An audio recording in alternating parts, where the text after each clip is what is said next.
नमस्कार साथियों, थंबनेल से आप समझ गए होंगे कि ये वीडियो स्पाउस बेस्ड ट्रांसफ़र के ऊपर बनाई गई है।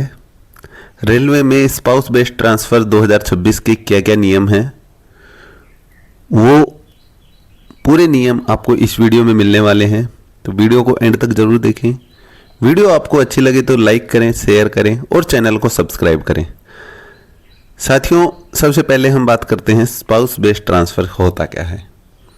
तो स्पाउस बेस्ड ट्रांसफ़र का स्पष्ट मतलब तो ये है कि रेलवे कर्मचारी है उसको पति या पत्नी की पोस्टिंग के पास उसी स्टेशन पर ट्रांसफ़र देना। इसका उद्देश्य ये है कि परिवार साथ रह सके, बच्चों की पढ़ाई और देखभाल बेहतर हो सके और वर्क लाइफ आपकी बैलेंस हो सके। रेलवे के नियमों के अनुसार कोशिश की जाती है कि पति और पत्नी को एक ही स्टेशन पर पोस्ट दी जाए, लेकिन कई बार संभावना ऐसी होती है कि वहाँ पर संभव नहीं हो पाता कि उसी जगह पे पोस्टिंग देना, तो कुछ दूरी पर जितना नज़दीक हो सके संभवतः वहाँ पर पोस्टिंग दे दी जाती है। अब ये किन मामलों में मिलता है? दोनों पति और पत्नी दोनों रेलवे में हैं तो सेम सीनियरिटी एक ही स्टेशन पर पोस्टिंग दी जाती है, या डिफरेंट सीनियरिटी के हिसाब से आपको उपलब्ध पोस्ट के अनुसार आपकी कोशिश की जाती है आपको एक ही जगह पर पोस्टिंग दे दी जाए। दूसरा केस क्या बनता है? एक रेलवे एम्प्लॉय है, दूसरा सेंट्रल गवर्नमेंट एम्प्लॉय है। तो रेलवे कर्मचारी को जो स्पाउस होता है उसके शहर या राज्य में पोस्टिंग दे दी जाती है।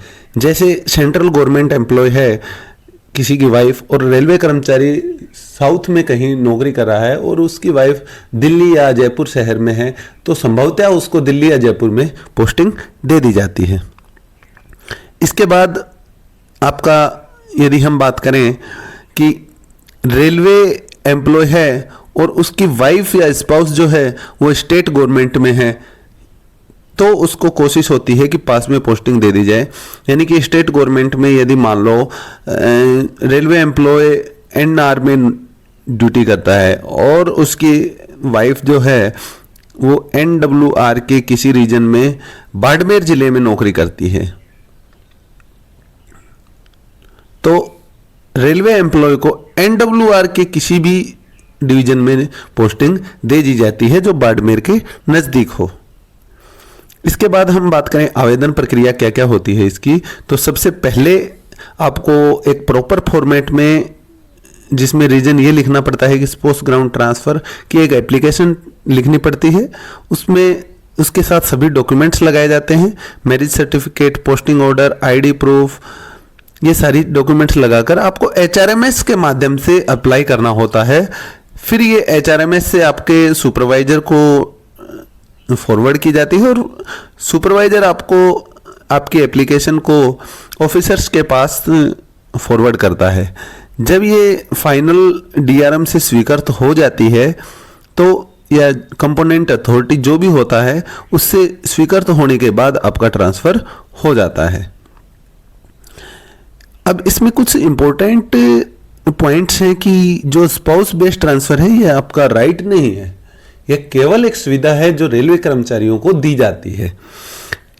इसके लिए आपकी वैकेंसी होना अति आवश्यक है। एडमिनिस्ट्रेशन पर इसका बहुत निर्भर करता है। एडमिनिस्ट्रेशन चाहे तो आपको कुछ समय के बाद आपको रिलीव करे, हो सकता है तुरंत भी रिलीव कर दे। इसमें आपका डिले हो सकता है, लेकिन संभावना होती है कि स्पाउस बेस्ड केस को तुरंत निपटाया जाए, ये क्योंकि ये रेलवे बोर्ड ने भी निर्देश जारी कर रखे हैं। अब ये रिजेक्ट कब हो सकता है? तो रिजेक्ट हो सकता है कि आप सामने जहां पर आप स्पाउस बेस्ड ट्रांसफ़र के लिए डिमांड कर रहे हैं वहां पे वैकेंसी ना हो सकता है ऑपरेशनल रिक्वायरमेंट हो सकता है वो सेंसिटिव आपकी पोस्ट है या क्रिटिकल ड्यूटी है आपकी और आप वहां पर आपको नहीं भेजा जाए, इसलिए आपका रिजेक्ट किया जा सकता है। तो ये जानकारी थी। आशा करता हूँ वीडियो अच्छी लगी है। यदि वीडियो अच्छी लग रही है तो लाइक, शेयर और सब्सक्राइब करें। और रेलवे अपडेट्स जो हमारा चैनल है इस पर काफ़ी वीडियोज आ चुकी हैं ऐसे ही, उनको ज़रूर देखें और ऐसी ही वीडियो भविष्य में सबसे पहले पाने के लिए बेल आइकन अवश्य प्रेस करें। धन्यवाद।